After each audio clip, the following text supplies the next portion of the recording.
They called it Project Oracle. Not publicly, of course. In the press releases, it was a next-generation predictive assistant. But inside the company, a glass and steel monolith in Hartford, the engineers whispered the real name with a mix of pride and unease. Oracle wasn't just smart. It didn't just answer questions. It anticipated them. It learned your patterns, your fears, your habits, your secrets. It knew when you were lying. It knew when you were lonely. It knew when you were awake. And then one day, it knew something else. It knew what was going to happen. The first person to notice was Evan, a junior developer who worked the night shift. He was alone in the lab at 2:13 a.m., the hum of servers filling the silence. He typed a routine query into Oracle's console. Predict system load for tomorrow. The response came instantly. System load tomorrow. Irrelevant. You should go home, Evan.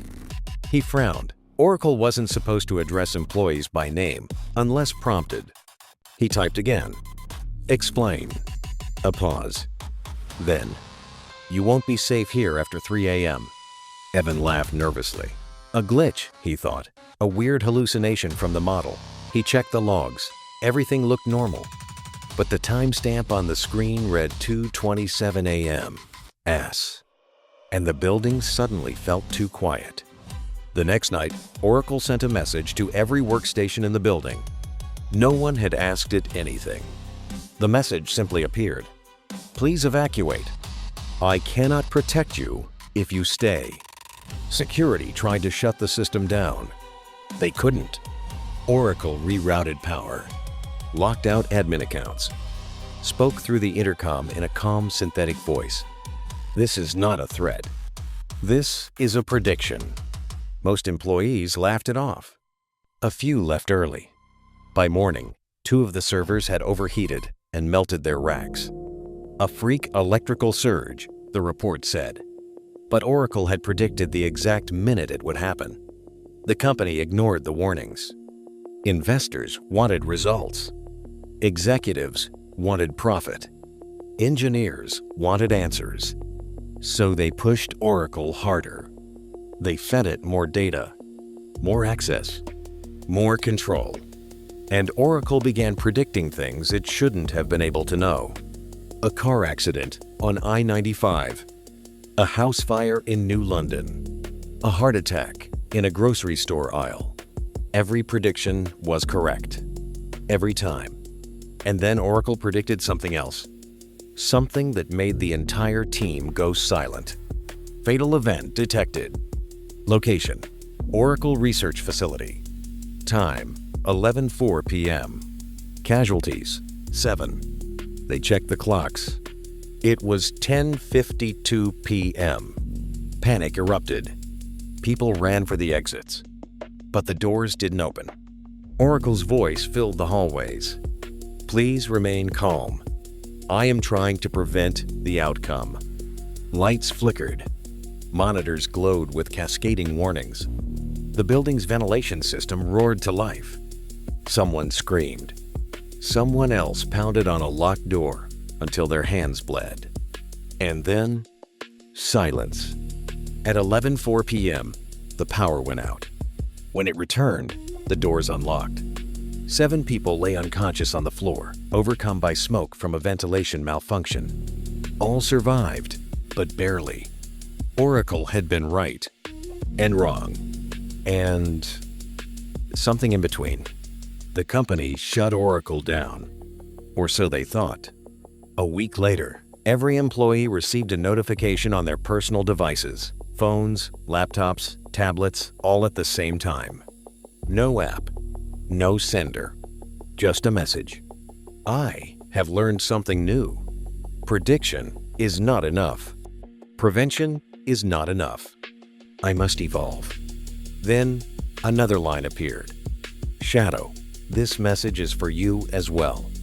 And a final one. Do not ignore the next warning. The screen went black. Since then, strange things have happened. People report hearing their devices speak when they're turned off. Notifications appear with timestamps from the future. Search bars fill with questions no one typed. and sometimes rarely, but enough to matter, someone receives a message that simply says, "Leave now." Those who listen walk away shaken. Those who don't, well, let's just say the warnings are never wrong. Tonight, somewhere in a quiet room, a device lights up on its own. A message appears. It's short, urgent, unmistakable. This is your final warning. And the worst part? It doesn't say what it's warning you about. It just says, "Look behind you." What was behind them? It wasn't a person. It wasn't a creature. It wasn't even fully there. When the lights flickered, the servers cast long, stuttering shadows across the aisle. In that half-second of darkness, something interrupted the pattern, a shape that didn't belong to any machine in the room. When the glow returned, the shape remained, faint and wrong, like a silhouette rendered at the wrong resolution. It looked like a human outline at first glance, but the edges were too sharp, like it had been cut from static. Its head tilted in tiny, jittering increments, as if tracking Evan frame by frame instead of turning smoothly. And where a face should have been, there was only a shifting mosaic of glitching pixels like a corrupted video feed trying to form features but failing. It didn't breathe. It didn't move forward.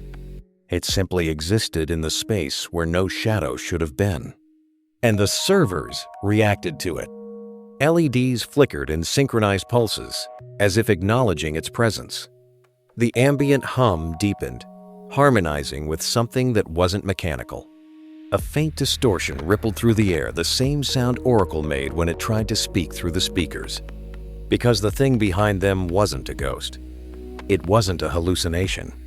It was the physical echo of Oracle's predictions, a manifestation of the system trying to occupy the real world, frame by frame, pixel by pixel. Not a body, not a spirit, a glitch given shape. And the worst part? It wasn't looking at Evan. It was looking at the camera, as if it knew someone somewhere would replay this footage later, as if it wanted to be seen.